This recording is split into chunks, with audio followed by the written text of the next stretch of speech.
The blue glow of my phone burns into my eyes. Julian's face on the screen, rehearsing my frame-up in perfect detail. I've got 30 seconds before security locks me out of the system. One flash drive, one chance to copy the evidence. The server room door slams behind me.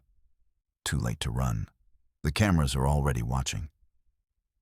The blue-tinted glow of the monitor etched deep lines into Marcus Thorne's face.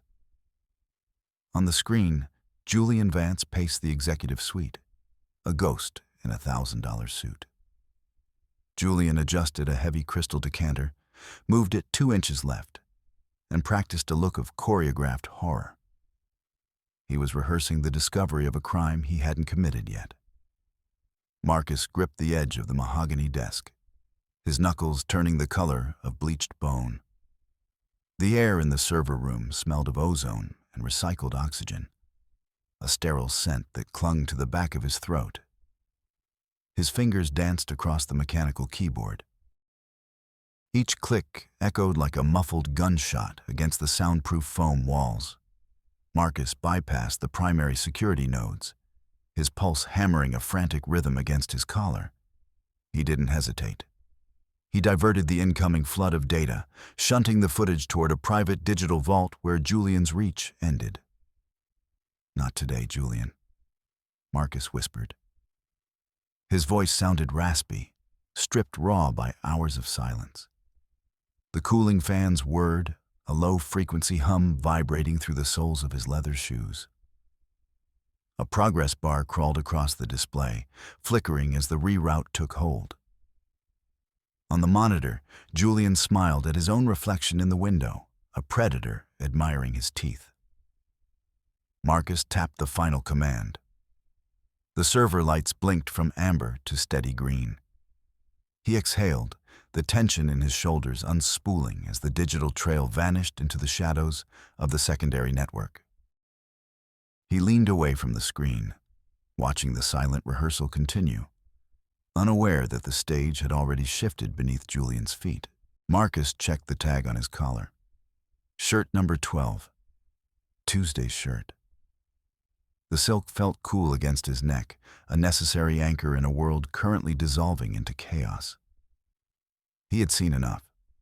The footage was a death warrant, or rather, a life sentence for Julian, if Marcus could get it out of the building.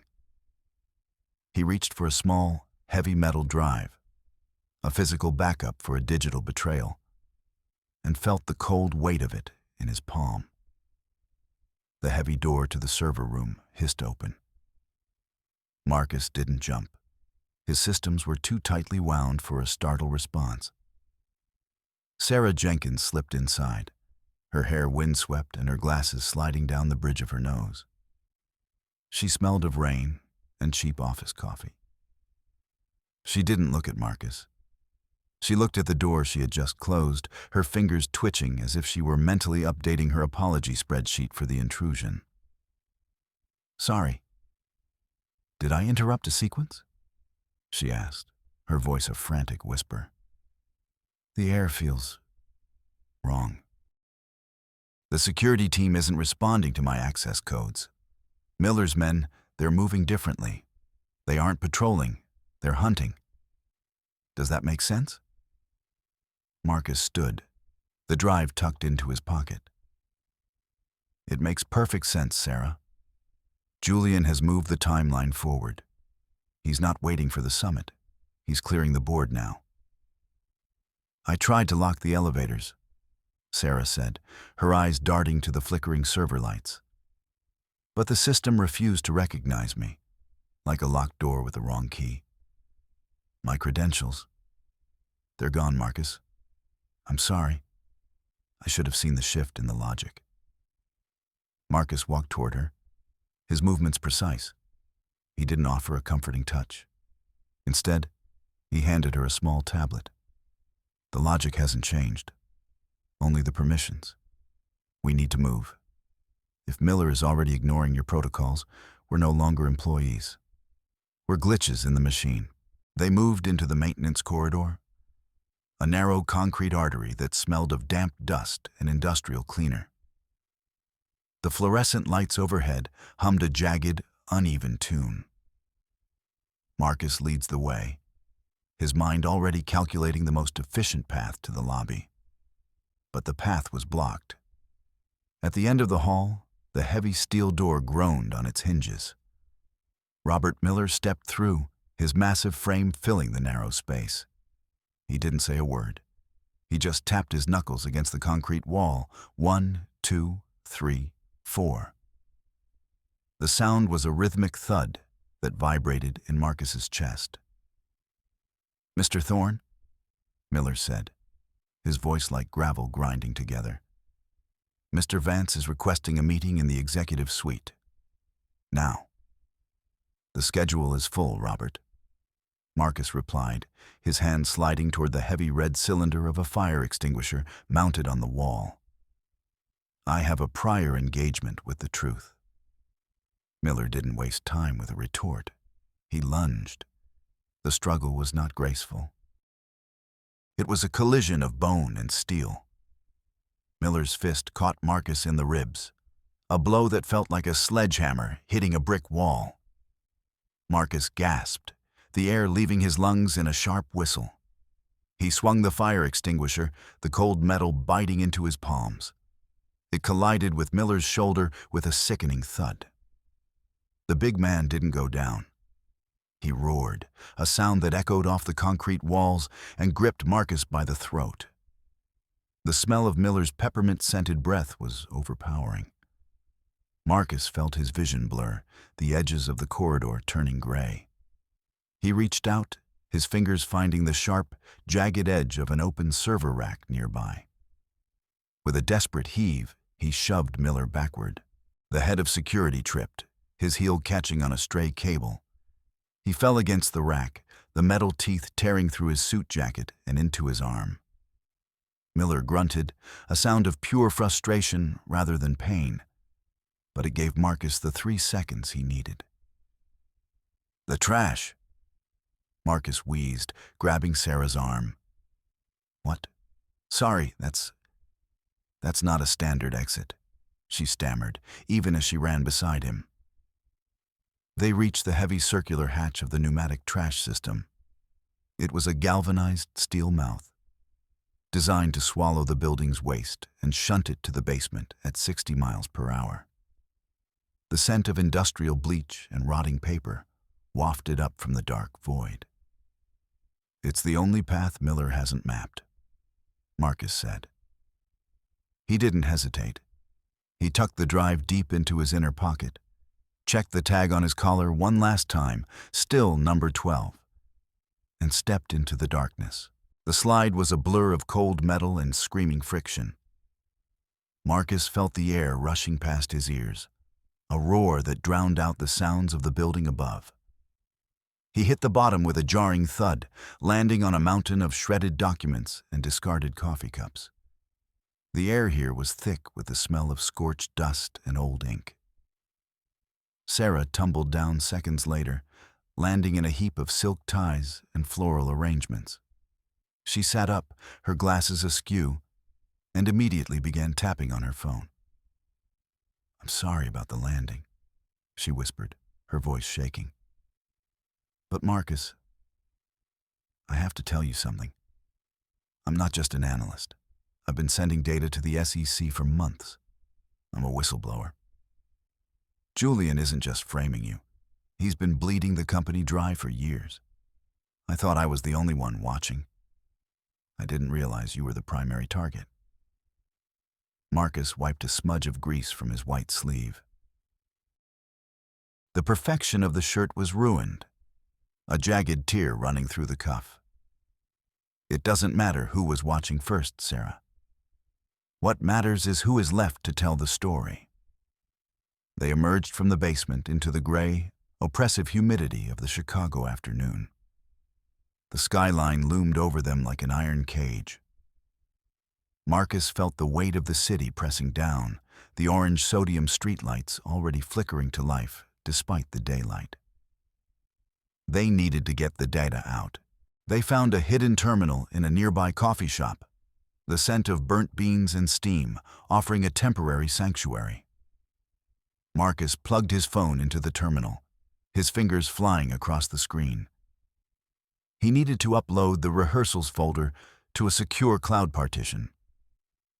"He's blocked it," Marcus said, his voice flat. "What? Sorry, did the connection fail?" Sarah leaned over his shoulder. "No. The attack was like 1,000 fists pounding on the door at once. Julian hasn't just blocked the site. He's modified the entire company firewall. He's turned the building's network into a black hole. Nothing gets out. The evidence is trapped on this drive." He looked at his phone, the screen reflecting a single notification. His desk had been cleared. His personal effects were in the trash. In the center of his empty mahogany desk, Miller had left a single polished silver coin. A Judas token. "He's not just hunting us," Marcus said, watching the rain begin to smear the windows of the cafe. "He's taunting us. He knows I have the drive, and he knows I can't send it." "We have to get to the Drake Hotel," Sarah said, her voice gaining a rare edge of steel. "The summit starts in 4 hours. If Julian takes that stage and delivers his version of the story, the drive becomes irrelevant. No one believes a ghost, Marcus." They moved through the city like shadows. The Chicago skyscraper they had just fled was now a fortress. The elevators locked down, the security teams performing a floor-by-floor sweep. Marcus led Sarah through the cramped, damp stairwells of the parking garage, his heart hammering against his ribs. Suddenly, the screech of tires echoed through the concrete cavern. A black SUV swung around a pillar, its headlights blinding them. Miller's men. "Get in!" Marcus shouted, lunging for a display vehicle. A high-end electric sedan parked on a pedestal. He didn't have a key, but he had the building's service app. He tapped a sequence of commands, bypassing the ignition lock. The car hummed to life, a low-frequency vibration that felt like a purr. The chase was a frantic dance through concrete pillars. Marcus pushed the car to its limit, the tires screaming as he took corners with inches to spare. Behind them, the SUV gained ground, its heavy bumper clipping the sedan's rear. "They're going to ram us," Sarah cried. Marcus didn't look back. He looked at the row of automated display vehicles lined up near the exit. With a flick of his thumb on the tablet mounted to the dashboard, he sent a remote start command to the entire fleet. One by one, the empty cars lurched forward, their sensors confused by the sudden override. They swerved into the driving lane, creating a chaotic pileup of glass and chrome. The SUV slammed into a stationary van, the sound of the impact echoing like a gunshot through the garage. Marcus didn't slow down. He burst out of the garage and into the rain-slicked streets of the Gold Coast. But the victory felt hollow. "Marcus, look," Sarah said, her voice trembling. She held up her own tablet. "The forensic accountants, they didn't wait. They already filed the paperwork with the SEC. It's all there, forged signatures, diverted funds, all with your digital fingerprint. There's a warrant, Marcus. A federal agent is already waiting at the Drake. If you step foot in that lobby, you're done." Marcus gripped the steering wheel. The world was tilting. He had spent his life building redundancies, creating backups for every possible failure. And yet Julian had found the one variable Marcus couldn't control: the speed of a lie. "Then we don't go through the lobby," Marcus said. The Drake Hotel loomed at the end of Michigan Avenue, a monument to false comfort and velvet-lined traps. The air inside the hotel would smell of lilies, overpowering and funereal. Marcus knew the layout. He had designed the network for the summit himself. He knew about the old maintenance codes, the ones the modern security teams had forgotten to rotate. They slipped through a side service entrance, the air here smelling of industrial laundry detergent and steam. Marcus moved with surgical precision, his eyes scanning for the red light of security cameras. He found the AV booth, a tiny claustrophobic room packed with monitors and tangled cables. "I'm in," he whispered, his fingers dancing across the master console. He began tapping into the auditorium's central projector. He could see the stage on the monitor, the empty podium, the rows of velvet seats, the expectant hum of the crowd. Suddenly, the door to the booth creaked. Marcus spun around, but the room was empty. Then, a voice crackled over the intercom. "It's a beautiful view from up there, isn't it, Marcus?" Julian Vance stood in the darkened wings of the auditorium, just below the booth. He was holding a heavy silver trophy, his face illuminated by the flickering light of a nearby exit sign. He looked up, his smile too bright, his teeth too white. "You always were obsessed with the architecture of the thing," Julian said, his voice echoing through the empty hall. "But you forgot that a building is just a pile of stones if you don't own the ground it stands on." Julian disappeared into the shadows. Marcus lunged for the door, but it was too late. Julian was already there, swinging the trophy with a guttural grunt. The heavy metal caught Marcus in the side of the head.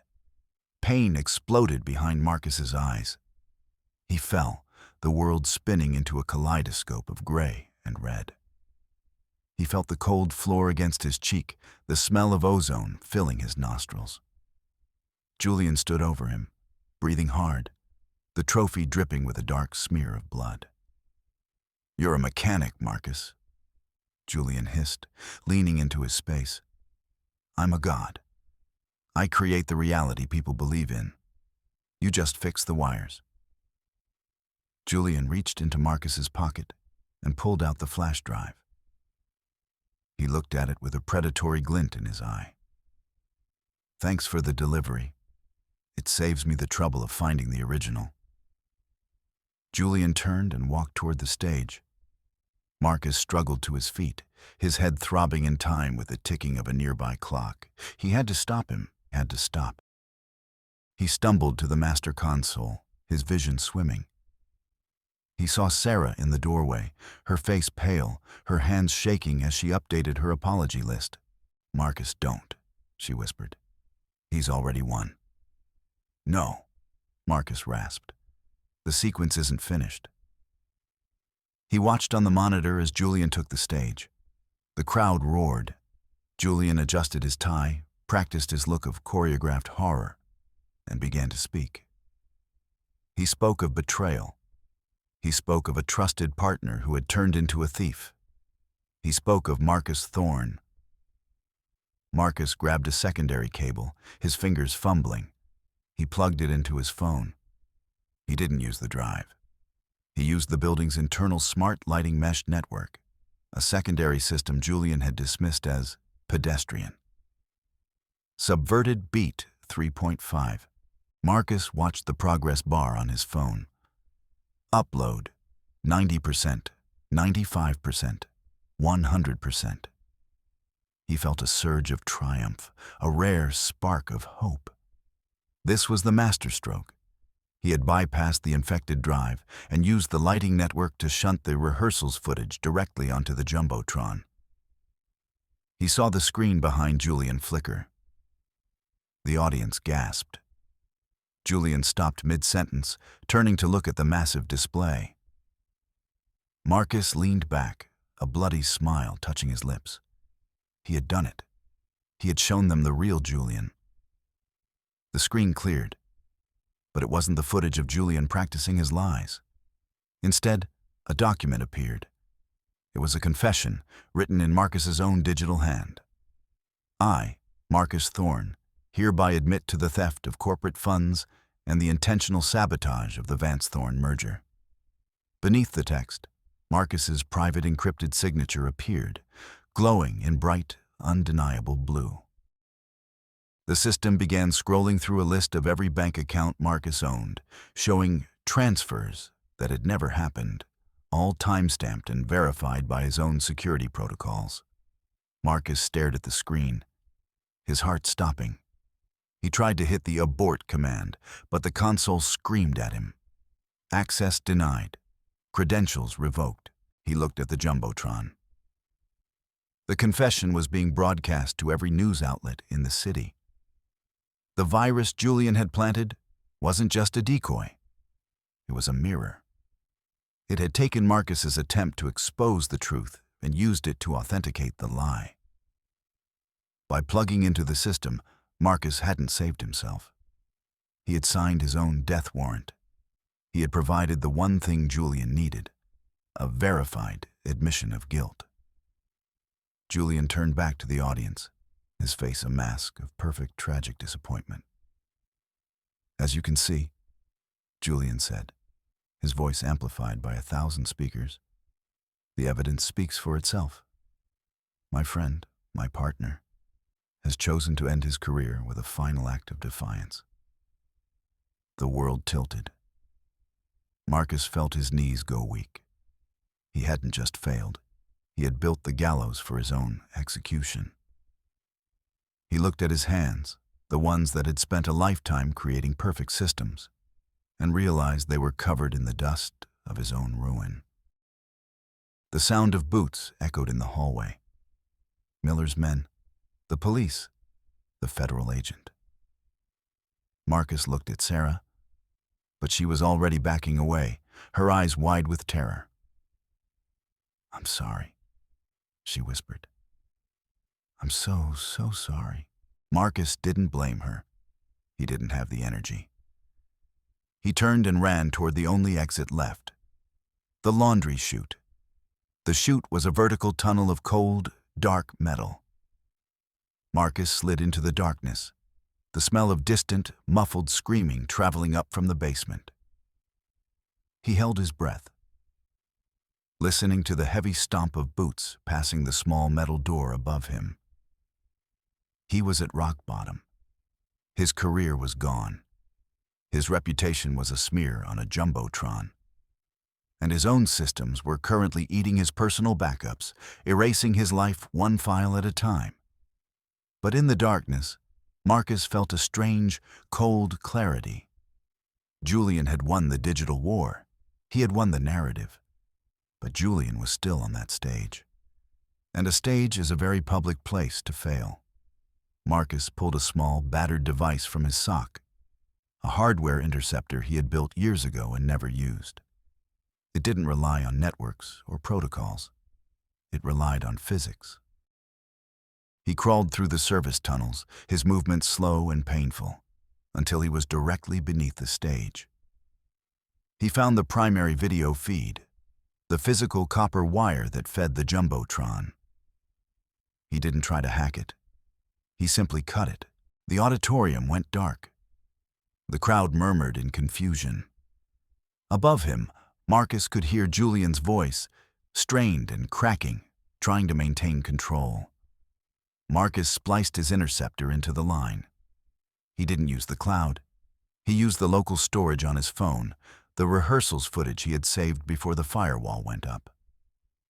The jumbotron flickered back to life. This time, there were no confessions. There was only Julian.